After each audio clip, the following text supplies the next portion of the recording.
Hey everybody, how's it going? It is Matt and it is Wild Wednesday. First and foremost, I do always wish you guys are having a great morning, evening, dawn, day, or dusk because I do mean that from the bottom of my heart.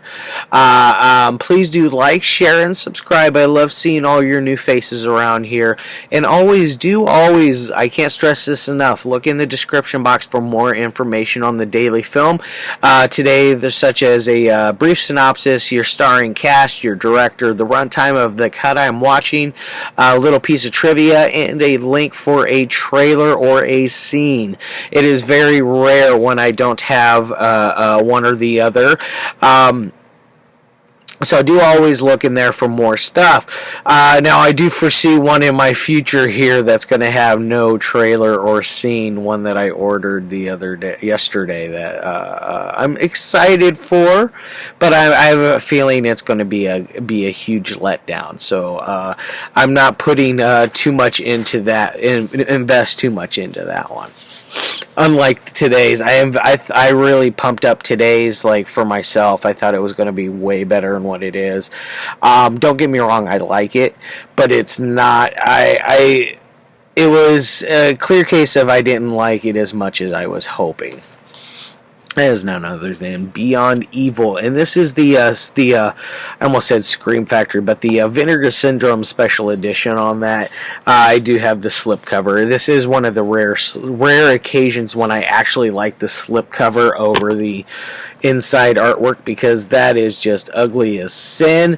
It is a reversible artwork, and you say to yourself, how can the artwork be any uglier than that? Oh, excuse me. And then you have this thing on the inside. That is the ugliest freaking artwork I have seen in a long time.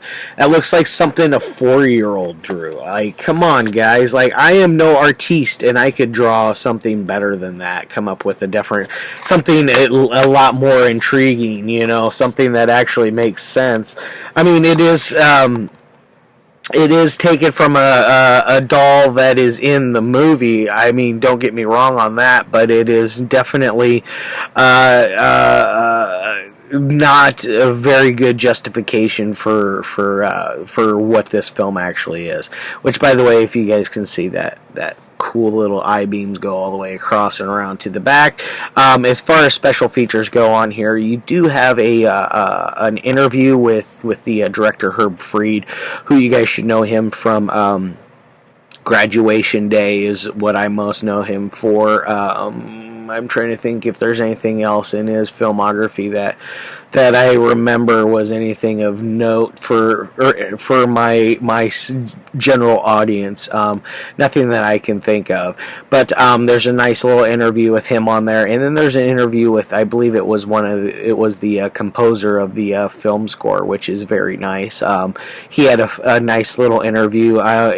His drug a little bit, I'm not gonna lie. They both are very soft-spoken men, so it made it a little hard to stick through those interviews just because they were so soft-spoken, and it made me kind of sleepy. It reminded me of my old woodshop teacher in high school. He was a very, very nice, humble man, but he had the softest spoke voice, and you had a hard time hearing what he had to say. Because he was just so quiet, it was really weird, I mean, being in a class that's so loud, you would think he would be a lot louder. You think it would be tone deaf after a while. Alright, now this one came out back in 1980, so 40 years ago. Yes, folks, it's crazy to think 40 years ago this movie came out. It's not one of the most notable ones that came out in 1980. You have so much more that was just way above and beyond what this one is.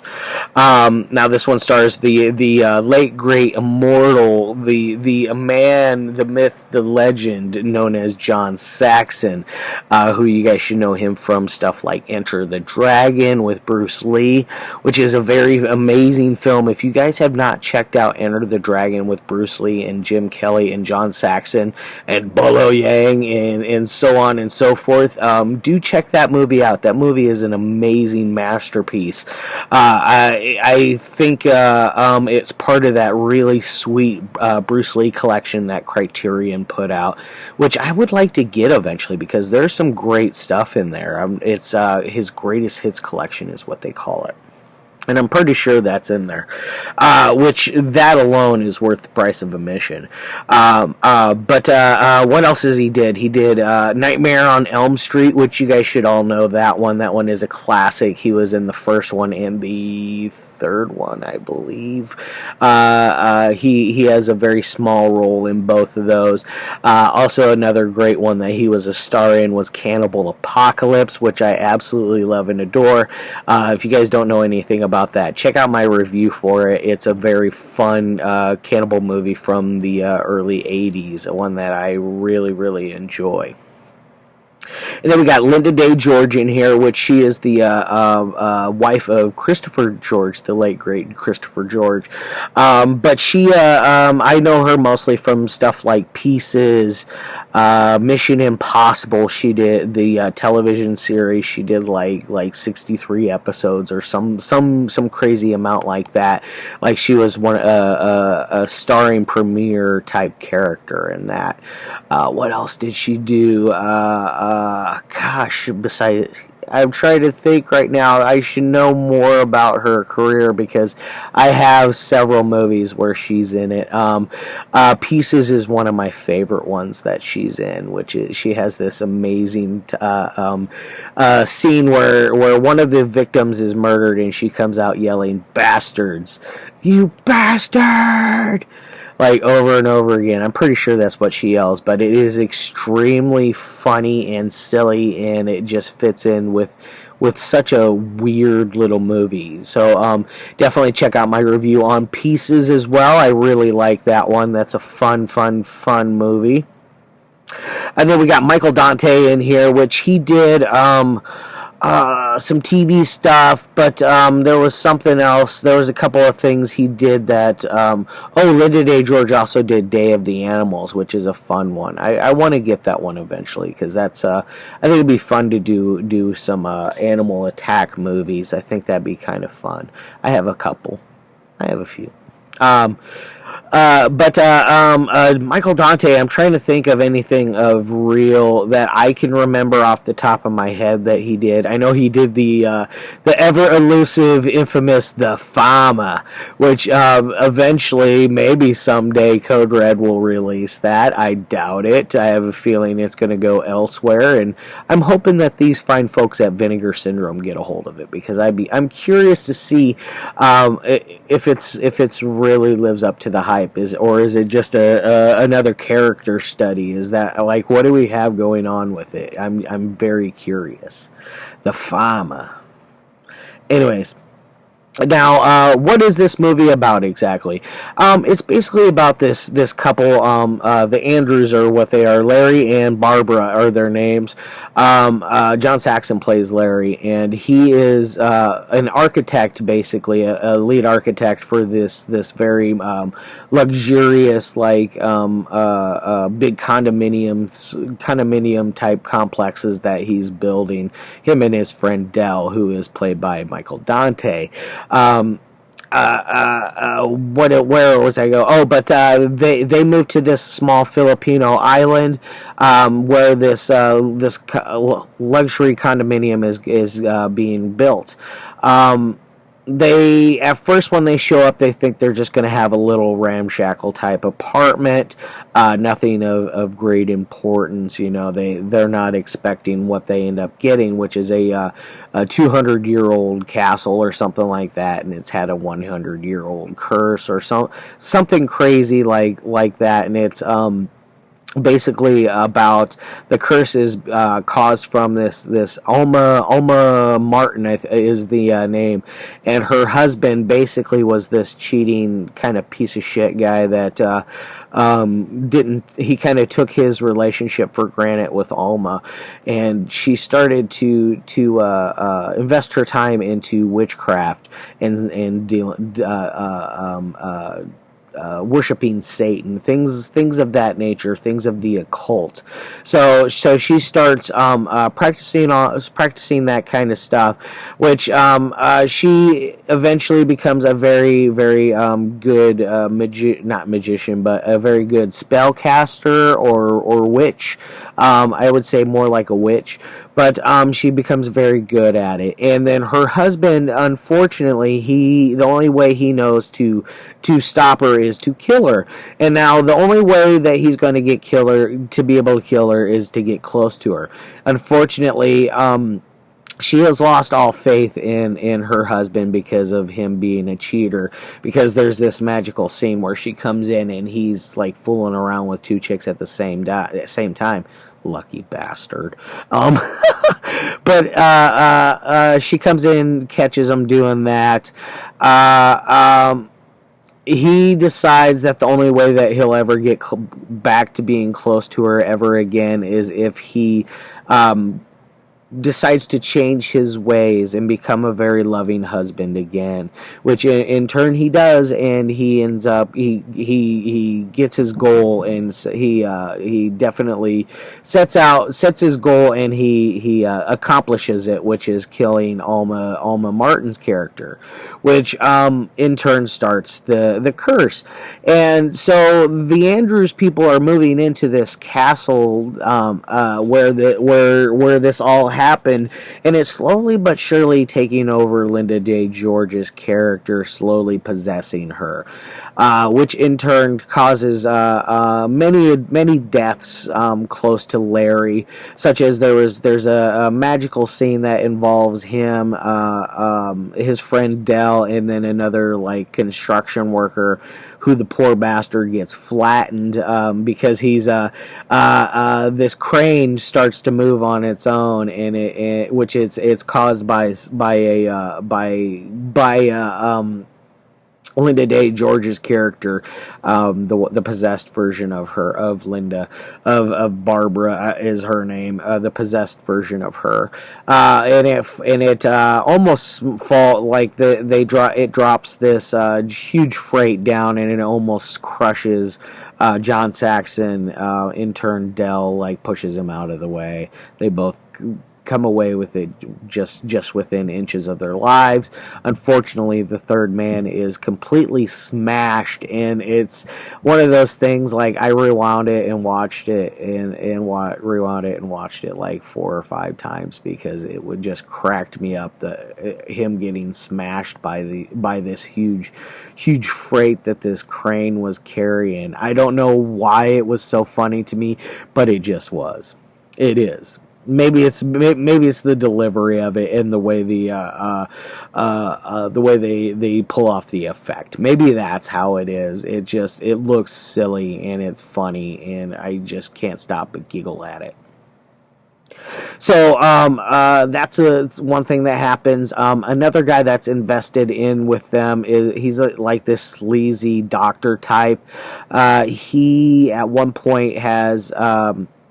When they first show up on the island, this guy shows up to greet Lynda Day George's character, greet Barbara, and he has this weird little dialogue with her, and then she kind of like walks away from the conversation, as any normal person would be when you have some stranger coming in that claims that they know who you are. They're saying your name and this and that, and and the other, and you've never introduced yourself to them in your entire life. So that's kind of weird, one of those things. Like, yeah, I would first thing I'd be like, who the fuck are you, and why are you so interested in me? What's going on? What's your game plan there, Chief? I want to know what's crack-a-lacking. Are you about to roll me? You about to rob me for everything I got? Are you going to put you the one that's going to put this curse on me? Are you going to kill me or my family? I would wonder lots of things with that one. It kind of baffled me.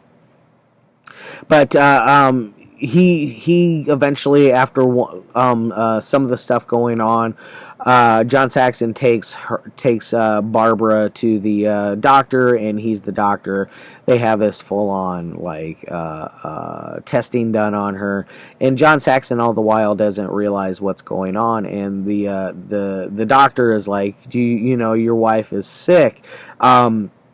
But she's not sick like you normally would think. She's more like she's sick in the head. Like they think she's um, making up these visions that she keeps having, and of these people dying, and all this weird stuff that keeps happening. They think, or the doctor thinks she's making it up. In all reality, she's not. So like there's a weird scene, another weird scene that like there's three key scenes with him that I can remember off the top of my head. The first scene when he meets her, the doctor scene, and then there's the final scene with him, and it's kind of funny how that one ends. He's driving along, and things happen as he's driving along, such as like his car falling apart, blah blah blah. It's kind of fun. Another goofy, silly, funny death that's not intended to be, but it just is. And then what else do I want to talk about? That's about it as far as like what I want to give you for a story wise.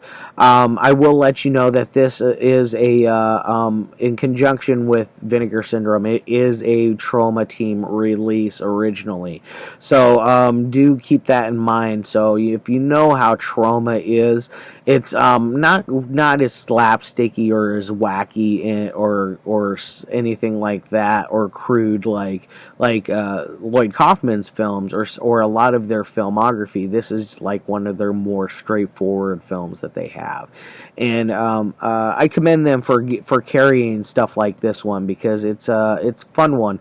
I'm happy that Vinegar Syndrome got a hold of this and they were able to clean it up and give us a really sweet special edition of it, because it's worth it in my opinion. This is one I can definitely see it going 50-50. There's probably not going to be a whole lot of gray area with this one. It's either going to be one you like or you hate, because it is very wonky. It is the pace is not very. It's all over the place. You get some cool like visual effects, like here with you see her eyes glowing. You see some stuff like that, which is very very cool. I liked it. It made it a lot funner, more the experience a lot more fun is where I'm trying to go with that. Now, as far as any kind of ratings would go, on the technical side, this thing's probably like a 3 out of 5. It's middle of the road. It does suffer from some gaping plot holes, which make it not quite as good as I wished. It could be a little bloodier. As far as the kills go, there's not a huge body count with this, so do keep that in mind. So it's not going to be a bloodbath. It's kind of a slow burn in ways, in certain ways, but it's not, if that makes sense, because it speeds up and then it trips over its feet, and it slowly gets back up, and then it speeds back up again and does it again, and then you finally got a fun little ending sequence on here, one that is very memorable, one that I'm not going to share with you because you need to see it to believe it. But now, as far as any kind of entertaining things goes, this thing's probably another 3 out of 5. It could be much better. This is like a 6 out of 10 movie. It's a little above average, not quite a B level, more like a C level kind of paranormal type film. Alright guys, that's all I really want to say about that one. I hope each and every one of you have a great day. I'll see you tomorrow with one from Arrow, one that I really, really, really like, one that I am so thankful that I got the sweet special edition that they put out when it years back when they first released this one. It's a favorite amongst my collection. Alright.